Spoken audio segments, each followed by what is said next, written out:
Hello everyone, welcome to जीएसआरआ। दोस्तों, आज हम डिस्कस करने वाले हैं एसपीडी पब्लिकेशन की करंट अफेयर के लेक्चर नंबर सेकंड के बारे में। आज इस वीडियो के अंदर हम डिस्कस करेंगे एक काफ़ी ज़्यादा इंटरेस्टिंग और शानदार टॉपिक, जहां से एग्जाम के अंदर काफ़ी ज़्यादा क्वेश्चन पूछे जाते हैं। तो चलिए डिस्कस करते हैं विदाउट वेस्टिंग ऑफ टाइम। आज का इंटरेस्टिंग टॉपिक प्रमुख आयोगों के अध्यक्ष एवं सचिव। इसमें सबसे पहला टॉपिक है नीति आयोग। दोस्तों, जो नीति आयोग है उसके अध्यक्ष हमारे प्रधानमंत्री नरेंद्र मोदी जी हैं। और ये बात आपको हमेशा ध्यान रखनी है कि जब भी कभी आपसे नीति आयोग के अध्यक्ष का नाम पूछा जाएगा, उसके अध्यक्ष हमेशा प्रधानमंत्री ही होते हैं। और इस समय जो हमारे प्रधानमंत्री हैं 15वें नंबर के, उनका नाम क्या है? नरेंद्र मोदी जी। ठीक, तो जब भी कभी पूछा जाएगा कि नीति आयोग के अध्यक्ष कौन है, तो हमेशा प्रधानमंत्री होते हैं, जो भी उस समय के होंगे। नेक्स्ट आपको ध्यान रखना है, इस नीति आयोग की स्थापना की जाती है 1 जनवरी 2015 के दिन। 1 जनवरी 2015 को नरेंद्र मोदी की सरकार के द्वारा जो हमारे यहाँ पर पहले योजना आयोग अर्थात प्लानिंग कमीशन होता था, उसकी जगह पर नीति आयोग की स्थापना की जाती है। इसका हेडक्वार्टर दिल्ली के अंदर स्थित है। ठीक है, तो आपको ध्यान रखना है कि नीति आयोग की स्थापना 1 जनवरी 2015 के दिन की जाती है। इसका हेडक्वार्टर दिल्ली के अंदर स्थित है और इसका जो फुल फॉर्म होता है दोस्तों, वो है national institution for transforming India. National institution for transforming India इसकी फुल फॉर्म है, जो कि काफी बार परीक्षा में पूछी गई है। और इसके अध्यक्ष कौन होते हैं? अभी बताया कि जो भी व्यक्ति भारत का प्रधानमंत्री होता है, वो उसका अध्यक्ष होता है। और यहाँ पर देखो लिखा है पदेन। पदेन अध्यक्ष का मतलब यही होता है, जैसे आपने कल के लेक्चर में देखा होगा कि जो हमारी राज्यसभा होती है, उसका सभापति कौन होता है? उसका सभापति हमेशा वो व्यक्ति होगा जो हमारा वाइस प्रेसिडेंट अर्थात उपराष्ट्रपति होगा। जो भी व्यक्ति भारत का उपराष्ट्रपति होता है, वही राज्यसभा का क्या होता है? सभापति होगा। और ये बात कहाँ पर लिखी गई है? इसके लिए मैंने आपको 2 आर्टिकल का रेफरेंस दिया था। एक आर्टिकल नंबर 64 का और दूसरा आर्टिकल नंबर 89। इन दोनों ही आर्टिकल में ये बात लिखी गई है कि जो भी व्यक्ति भारत का उपराष्ट्रपति होगा, वो व्यक्ति राज्यसभा का पदेन सभापति होगा। पदेन का मतलब होता है कि ऑटोमेटिकली वो उसका अध्यक्ष कहलाएगा। ऐसे ही जो हमारे भारत के प्रधानमंत्री हैं, जब भी कोई व्यक्ति भारत का प्रधानमंत्री बनेगा, वो ऑटोमेटिकली नीति आयोग का अध्यक्ष बन जाएगा। और इस नीति आयोग की स्थापना कब की जाती है? 1 जनवरी 2015 के दिन। और इसकी स्थापना योजना आयोग के स्थान पर की जाती है। अब ये योजना आयोग क्या था? तो योजना आयोग दोस्तों 15 मार्च 1950 को एक इसी प्रकार का संस्था के रूप में बनाया जाने वाला एक संगठन था। मतलब एक संस्था थी जिसको 15 मार्च 1950 को बनाया गया था। किसको? योजना आयोग को। अब योजना आयोग की जगह वर्ष 2015 में क्या बना दिया इन्होंने? इसका नाम चेंज कर नीति आयोग बना दिया। जो काम पहले प्लानिंग कमीशन का था, वही काम आज के टाइम पर क्या है? नीति आयोग का है। क्योंकि आपने देखा होगा कि जो बीजेपी सरकार आई है बाद में, इसने काफी सारी चीजों के नाम चेंज करे हैं। हालांकि काम इसका वही है, थोड़ी बहुत ही इसमें चेंजिंग कर दी, लेकिन नाम चेंज कर एक नया नाम दे देना, इस तरीके का ट्रेंड आजकल एग्जाम के अंदर देखा जा रहा है। तो ध्यान रखना है, जो योजना आयोग था उसका गठन किया गया दोस्तों 15 मार्च 1950 को। अब योजना आयोग भी ऐसी था, इसका अध्यक्ष कौन होता था? जो भी व्यक्ति भारत का प्रधानमंत्री था। क्योंकि इसकी स्थापना 15 मार्च 1950 को ही थी, तो उस समय पर जो हमारे देश के प्रथम प्रधानमंत्री थे, वही इसके अध्यक्ष थे, जिनका नाम क्या था? जवाहरलाल नेहरू। और ऐसे ही प्रथम उपाध्यक्ष कौन बने थे? गुलजारी लाल नंदा उस समय पर। ठीक, तो प्रथम उपाध्यक्ष कौन थे? गुलजारी लाल नंदा। लेकिन आज के समय पर जो उपाध्यक्ष हैं दोस्तों, उनका नाम है सुमन कुमार बेरी। सुमन कुमार बेरी नीति आयोग के वर्तमान में उपाध्यक्ष हैं। वहीं पर जो सीईओ है, चीफ ऑफ एग्जीक्यूटिव ऑफिसर, उनका नाम है बीवीआर सुब्रमण्यम। बीवीआर सुब्रमण्यम नीति आयोग के उपाध्यक्ष हैं। लेकिन अगर आपसे पूछा जाए कि इसके प्रथम उपाध्यक्ष कौन थे, फर्स्ट उपाध्यक्ष, तो आपको याद रखना है अरविंद पानगड़िया। कौन थे? नीति आयोग के प्रथम उपाध्यक्ष थे, फर्स्ट उपाध्यक्ष। जो आपको देखने को मिलेंगे वित्त आयोग के 16वें अध्यक्ष। जो 16वें अध्यक्ष हैं अरविंद पानगड़िया जी, ये व्यक्ति कौन है? हमारे नीति आयोग के प्रथम उपाध्यक्ष थे, फर्स्ट उपाध्यक्ष। ठीक, इतनी बात आपको ध्यान रखनी है कि जो व्यक्ति आज के समय पर 16वें वित्त आयोग का अध्यक्ष है, वही व्यक्ति पहले क्या था? नीति आयोग का प्रथम उपाध्यक्ष था। ठीक, तो इससे बेसिकली 2-3 क्वेश्चन पूछे जाते हैं कि नीति आयोग का हेडक्वार्टर कहाँ पर है? दिल्ली में। इसकी स्थापना किसकी जगह पर हुई? तो इसकी स्थापना प्लानिंग कमीशन अर्थात योजना आयोग की जगह पर की गई। इसका हेडक्वार्टर कहाँ पर है? दिल्ली के अंदर। इसकी स्थापना 1 जनवरी 2015 के दिन की गई। इसकी फुल फॉर्म क्या है? National institution for transforming India इसकी फॉर्म है। इसका अध्यक्ष कौन होता है? हमेशा प्रधानमंत्री होते हैं। प्रथम उपाध्यक्ष कौन है? अरविंद पानगड़िया। वर्तमान में उपाध्यक्ष कौन है? सुमन कुमार बेरी। नेक्स्ट है दोस्तों संघ लोक सेवा आयोग, जिसको हम कहते हैं union public service commission, UPSC के नाम से जानते हैं। और कल मैंने आपको इसकी डिटेलिंग की थी कि यह भारतीय संविधान के कौन से पार्ट में कहां से कहां तक आर्टिकल के बीच में आता है। तो आपको अभी वीडियो को पॉज कर इसके बारे में बताना है, संघ लोक सेवा आयोग के बारे में। तो जो संघ लोक सेवा आयोग है, इनके अध्यक्ष हैं अजय कुमार।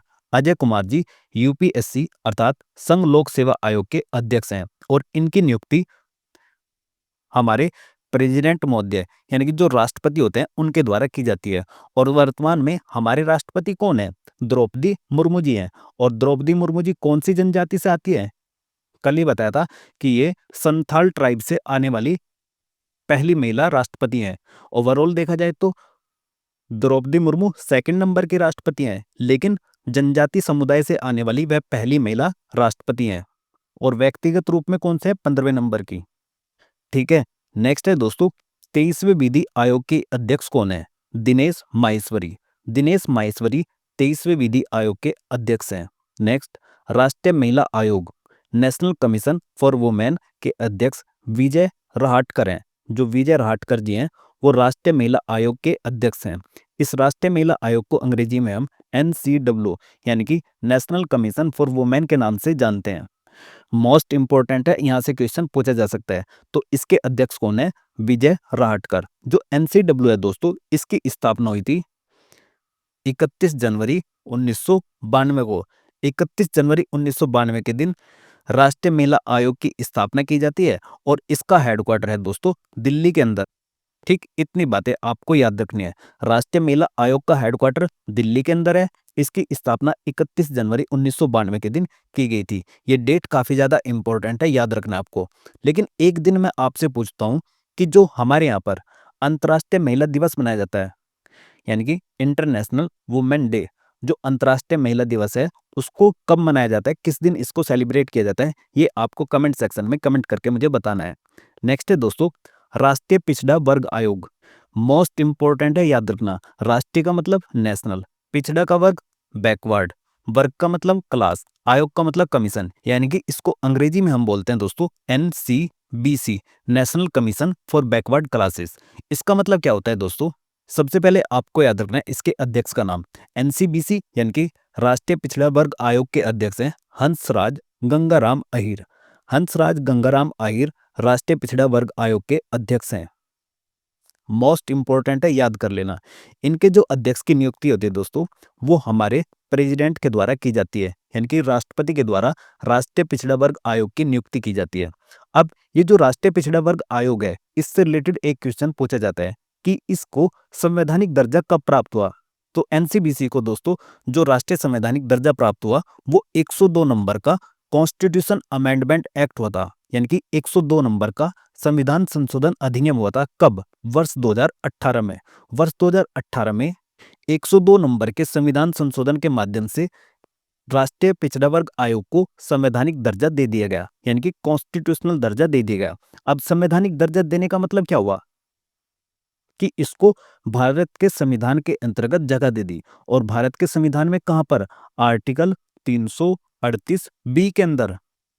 तो ध्यान रखना है, आर्टिकल 338 बी के अंदर जो national commission for backward classes है, इसको भारत के संविधान के अंदर जोड़ दिया गया 102 नंबर के संविधान संशोधन अधिनियम के माध्यम से। ये 102 नंबर का संविधान संशोधन अधिनियम होता वर्ष 2018 में। अब इसको याद किस तरीके से करना है? देखो 338 बी के अंदर जोड़ा गया है, तो बी से याद रखना है OBC। ठीक है। और ऐसे ही किससे रिलेटेड है? बैकवर्ड वर्ग, बैकवर्ड क्लासेस से रिलेटेड। ठीक इस तरीके से आपको याद रखना है इन सभी चीजों को। अब देखो ये तो पूछा गया आपसे OBC से रिलेटेड, ऐसे ही आपसे SC और ST से रिलेटेड भी पूछा जा सकता है। तो मैं यहां पर लिख देता हूं कि जो SC से रिलेटेड है दोस्तों, उसके लिए आर्टिकल है आर्टिकल नंबर 338। और ऐसे ही एसटी से रिलेटेड है दोस्तों आर्टिकल नंबर 338 ए। ठीक है, ये बात आपको याद रखनी है। अब इस 338 ए को भी किस संविधान संशोधन के माध्यम से जोड़ा गया था? तो इसको जोड़ा गया था 89 नंबर का कॉन्स्टिट्यूशन अमेंडमेंट एक्ट हुआ था वर्ष 2003 में। इसके माध्यम से इसको संविधान के अंदर संवैधानिक दर्जा दे दिया गया था और 338 ए में इसको रख दिया गया था। जबकि जो एससी का है, एससी का प्राप्त है। ठीक है, तो इस प्रकार के क्वेश्चन आपसे पूछे जा सकते हैं। और इनकी नियुक्ति किसके द्वारा की जाती है? तो इनकी नियुक्ति राष्ट्रपति के द्वारा की जाती है। नेक्स्ट है दोस्तों कर्मचारी चयन आयोग यानी कि एसएससी। एसएससी को बोलते हैं स्टाफ सिलेक्शन कमीशन। इसके अध्यक्ष हैं एस गोपाल कृष्णन। कर्मचारी चयन आयोग अर्थात एसएससी के अध्यक्ष हैं। नेक्स्ट 7वें वेतन आयोग के अध्यक्ष अशोक कुमार माथुर हैं। नेक्स्ट 7वां वेतन आयोग, 7वें वेतन आयोग के अध्यक्ष हैं अशोक कुमार माथुर। मोस्ट इंपॉर्टेंट है, याद रखना। 7वें वेतन आयोग के अध्यक्ष हैं अशोक कुमार माथुर। क्वेश्चन क्या पूछा जाएगा आपसे? 8वें वेतन आयोग से। वेतन आयोग को देखो बोलते हैं वेतन का मतलब पीसी से, मतलब पे कमीशन। ठीक है, अभी अभी आपने देखा होगा कि जनवरी के अंदर 8वें पे कमीशन की घोषणा हुई है, 8th पे कमीशन की। तो इसके अध्यक्ष कौन बनाए गए हैं? इसके अध्यक्ष एक रिटायर्ड जजेस हैं जिनका नाम क्या है? रंजना प्रकाश देसाई। रंजना प्रकाश देसाई कौन है? 8वें वेतन आयोग के अध्यक्ष हैं। मोस्ट इंपोर्टेंट है, याद रखना। रंजना प्रकाश देसाई के हैं 8वें वेतन आयोग के अध्यक्ष हैं। और 8वें वेतन आयोग की जो घोषणा हुई है वो कब हुई है? वो हुई है दोस्तों जनवरी के अंदर, जनवरी 2026 में 8वें वेतन आयोग की घोषणा करी गई है। इसके बाद इस वेतन आयोग से कुछ रिकमेंडेशन ली जाएंगी। इसके लिए 18 महीने का टाइम दिया गया है। अब ये जो रिकमेंडेशन होगी ये केंद्र सरकार के ऊपर बाध्यकारी नहीं होते, केंद्र सरकार माने या ना माने ये उसके ऊपर डिपेंड करता है। लेकिन आपको ध्यान रखना है कि अभी 8वें वेतन आयोग की घोषणा हुई है। रंजना प्रकाश देसाई के हैं इसके अध्यक्ष हैं।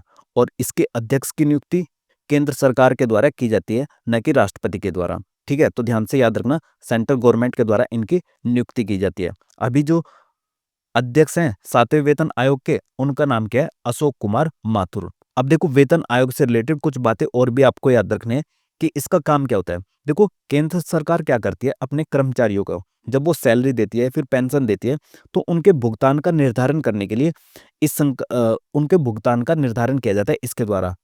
तो इनके भुगतान का किस तरीके से निर्धारण किया जाएगा वो काम होता है वेतन आयोग का। वो बताता है कि भाई ऐसा ऐसा आप कर सकते हो, ऐसी रिकमेंडेशन देता है। तो क्या है, ये एक प्रकार का प्रशासनिक निकाय है। और जब से देश हमारा आजाद हुआ है 1947 से लेकर अब तक, मतलब 2026 तक, कुल मिलाकर अभी तक 7 वेतन आयोग का गठन हो चुका है। जबकि 8वें की अभी क्या हुई है? घोषणा हुई है। तो 1947 से वर्ष 2026 तक 7 वेतन आयोग की स्थापना हो चुकी है और 8वें की क्या हो चुकी है? घोषणा हुई है। कब से? आजादी से लेकर अब तक। अब देखो हो सकता है आपको थोड़ा सा कंफ्यूजन हो वेतन आयोग में और वित्त आयोग में। देखो अभी हम बात कर रहे हैं वेतन आयोग की। वेतन आयोग का काम क्या है? अभी बताया आपको कि वेतन आयोग जो हमारे सरकारी कर्मचारी होते हैं उनकी वेतन में या सैलरी जिसको हम कहते हैं उसमें किस तरीके की चेंजिंग करनी है, उसको बढ़ाना है, घटाना है, या फिर जो भत्ता दिया जा रहा है, जो अलग से प्रॉफिट उनको दिए जा रहे हैं डेली बेसिस पर, तो उन सभी को लेकर केंद्र सरकार को एक रिकमेंडेशन सौंपती है। कौन? पे कमीशन। ठीक है, तो वेतन आयोग का काम सिर्फ इतना सा है, सरकारी कर्मचारियों के लिए वेतन संरचना, लाभ और भत्तों की सिफारिश करना। किससे? सेंट्रल गवर्नमेंट से। अब ये सेंट्रल गवर्नमेंट से भी कर सकते हैं, स्टेट गवर्नमेंट से भी कर सकते हैं। जहां की होगी वहीं का करेगा। ठीक है, सेंटर में तो सेंटर में, स्टेट में तो स्टेट के अंदर। ये एक प्रकार का क्या है? प्रशासनिक निकाय है और इसके अध्यक्ष की नियुक्ति सेंट्रल गवर्नमेंट के द्वारा की जाती है। वहीं पर ये जो वित्त आयोग है, देखो वित्त आयोग का हमारे संविधान के अंदर वर्णन किया गया है। आर्टिकल नंबर 280 के अंदर इसको डिफाइन किया गया है कि वित्त आयोग की स्थापना किसके द्वारा की जाएगी? हमारे राष्ट्रपति के द्वारा की जाएगी। राष्ट्रपति महोदय क्या करेंगे? प्रत्येक 5 वर्ष के अंतराल पर या फिर 5 वर्ष से पहले भी क्या कर सकते हैं? इसकी वित्त आयोग की स्थापना कर सकते हैं। तो आपसे पूछा जाएगा वित्त आयोग की स्थापना कौन करता है? तो आंसर होगा प्रेसिडेंट यानी कि राष्ट्रपति। इसका गठन कितने वर्ष के अंतराल पर होता है? 5 वर्षों के अंतराल पर होता है। इनकी जो नियुक्ति होती है वित्त आयोग के अध्यक्ष की, इनकी नियुक्ति किसके द्वारा की जाती है? तो आप कहोगे राष्ट्रपति के द्वारा की जाती है, यानी कि प्रेसिडेंट के द्वारा। अब जो 16वां वित्त आयोग गठित हुआ है उसके अध्यक्ष कौन है? अरविंद पानगड़िया है। वहीं पर 15 वित्त आयोग के अध्यक्ष कौन थे? एन.के. सिंह थे। अभी जो अरविंद पानगड़िया जी है, ये कौन थे? ये नीति आयोग के प्रथम क्या थे? उपाध्यक्ष थे, फर्स्ट उपाध्यक्ष। ठीक है, इतनी बात याद रखोगे। प्रथम उपाध्यक्ष कौन थे नीति आयोग के? अरविंद पानगड़िया जी थे। और ये जो नीति आयोग है इसको किसकी जगह पर लाया गया था? तो इसको लाया गया था प्लानिंग कमीशन की जगह पर। नीति आयोग को कब बनाया गया? 1 जनवरी 2015 के दिन इसको बनाया गया, मतलब बनाया गया। ठीक है, नेक्स्ट है दोस्तों लोकपाल से रिलेटेड बात। जो हमारे लोकपाल हैं इसके अध्यक्ष कौन है? अजय मानिकराव खानविलकर। अजय मानिकराव खानविलकर कौन है? लोकपाल अध्यक्ष हैं। अब देखो लोकपाल से रिलेटेड कुछ बातें आपको याद रखनी है। अब देखो फिर से बता दूं कि वित्त आयोग की स्थापना आर्टिकल 280 के अंदर बताया गया है। प्रत्येक 5 वर्ष के अंतराल पर इसकी स्थापना की जाती है।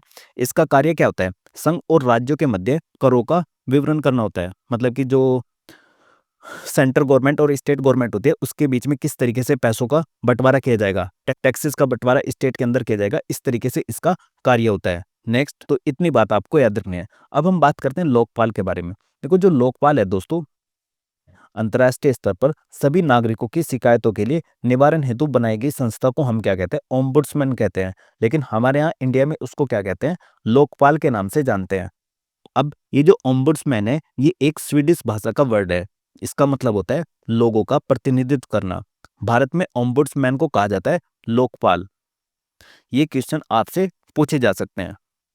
ये फिर एक क्वेश्चन ये भी आ सकता है कि सर्वप्रथम लोकपाल संस्था की अवधारणा कौन सी कंट्री के द्वारा की गई थी? तो आंसर होगा स्वीडन। और भारत में जो हमारे मोरारजी देसाई जी थे उनके द्वारा केंद्र में लोकपाल और राज्यों में लोका आयुक्त नाम की संस्था की स्थापना की सिफारिश की गई थी। तो सबसे पहले किसके द्वारा की गई थी? मोरारजी देसाई के द्वारा। इस प्रकार के क्वेश्चन आपसे पूछे जा सकते हैं। तो देखो कितने अच्छे से डिटेल में हमने इन सभी को डिस्कस किया है। भारतीय प्रतिस्पर्धा आयोग के अध्यक्ष हैं रवनीत कौर। नेक्स्ट, राष्ट्रीय अनुसूचित जनजाति आयोग। देखो फिर से आ गया, राष्ट्रीय अनुसूचित जनजाति आयोग के अध्यक्ष हैं अंतर सिंह आर्या। अंतर सिंह आर्या कौन है? राष्ट्रीय अनुसूचित जनजाति आयोग के अध्यक्ष हैं। अब जनजाति को क्या कहते हैं? शेड्यूल्ड ट्राइब के नाम से जानते हैं, एसटी के नाम से जानते हैं यानी कि। ठीक है, और इससे रिलेटेड मैंने आपको बताया था कि जो एनसीएसटी है, national commission for scheduled tribe, इसको संवैधानिक दर्जा दिया गया कहां पर? आर्टिकल नंबर 338 ए में। और वहीं पर जो राष्ट्रीय अनुसूचित जनजाति आयोग है यानी कि एससी से रिलेटेड है, तो एससी को कहां पर दर्जा दिया गया? आर्टिकल नंबर 338 में।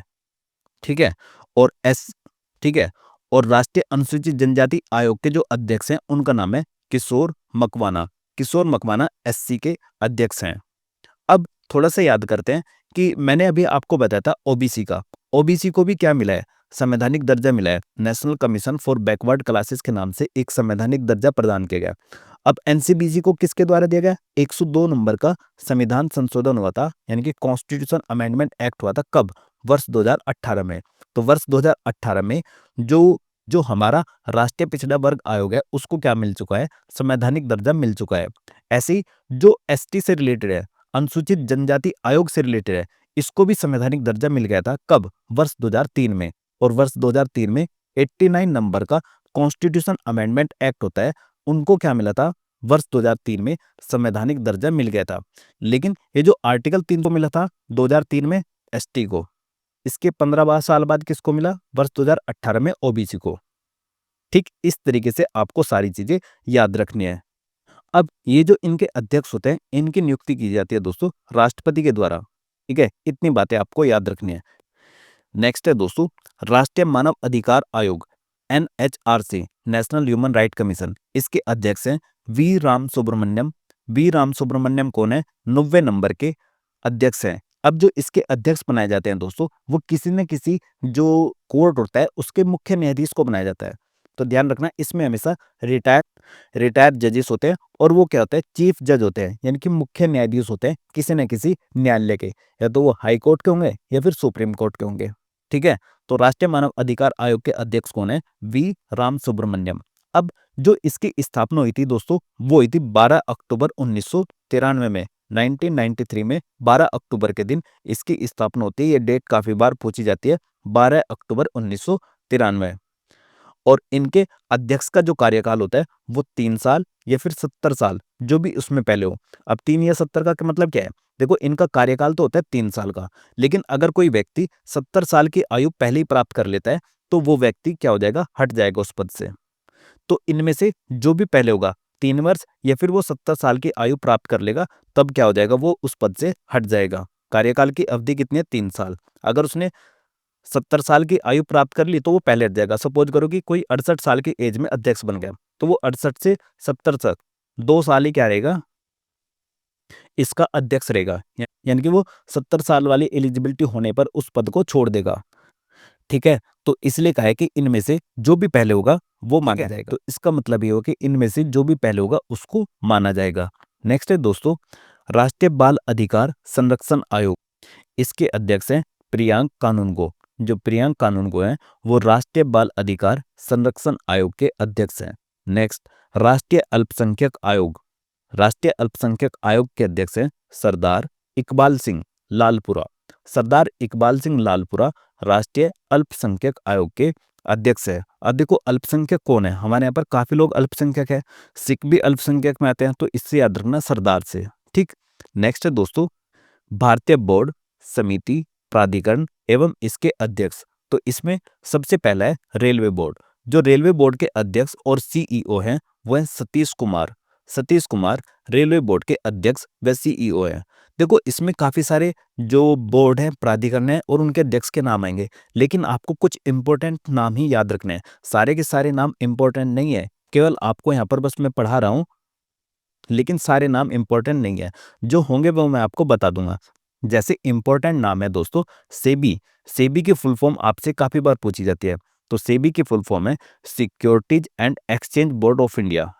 इसकी फुल फॉर्म है, ये काफी बार पूछी जाती है। अब नेक्स्ट आपसे पूछा जा सकता है कि जो सेबी है इसकी स्थापना कब हुई थी? तो 12 अप्रैल 1988 को इसकी स्थापना होती है। 12 अप्रैल 1988 1988 के अंदर इसकी स्थापना होती है और इसको हिंदी में हम बोलते हैं भारतीय प्रतिभूति एवं बोर्ड। नेक्स्ट, केंद्रीय फिल्म प्रमाणन बोर्ड के जो सीईओ हैं उनका नाम रविंद्र भाकर हैं। बीसीएएस नागरिक उड्डयन सुरक्षा ब्यूरो के अध्यक्ष राजेश निर्वाण हैं।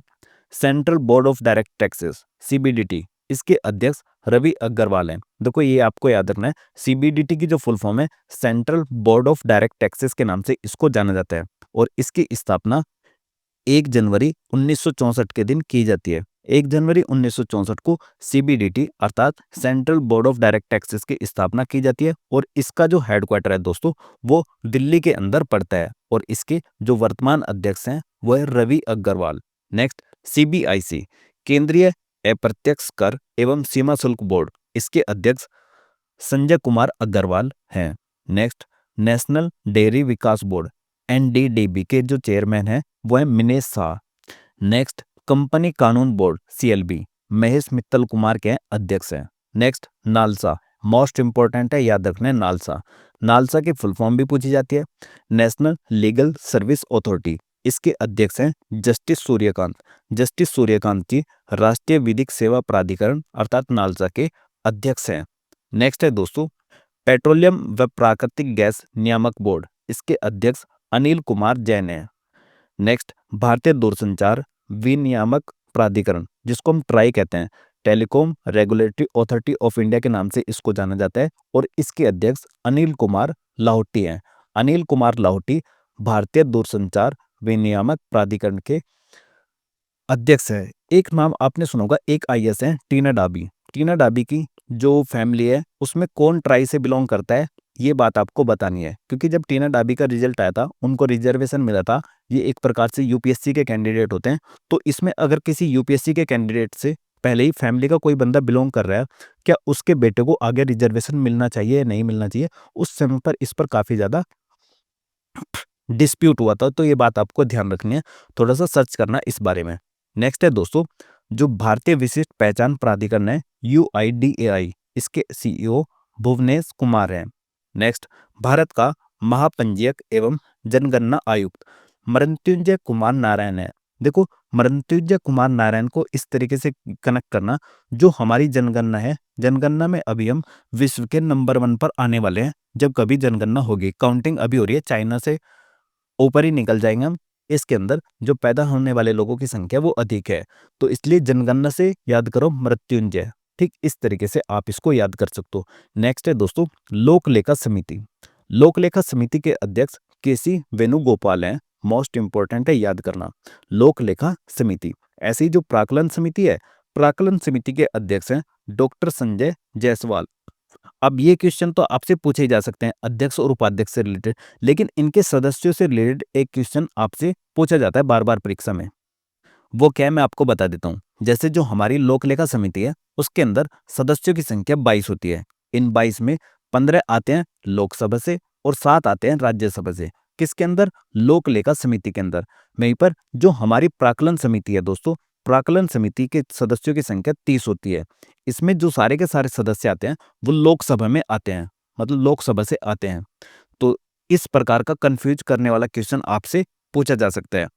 तो ध्यान रखना है, प्राक्कलन समिति के अंदर जो सदस्यों की संख्या है वो 30 है और 30 के 30 सदस्य कहाँ से आते हैं? लोकसभा से आते हैं।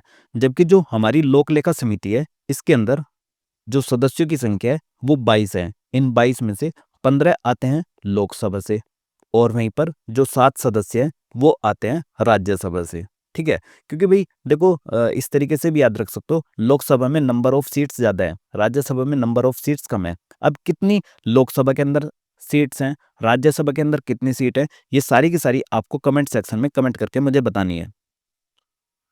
देखो ये जो क्वेश्चन मैं आपसे पूछता हूँ ना, ये आपको एक पेज पर नोट डाउन करते हुए चल लेना है कि भाई इतने मिनट पर ये क्वेश्चन पूछा गया।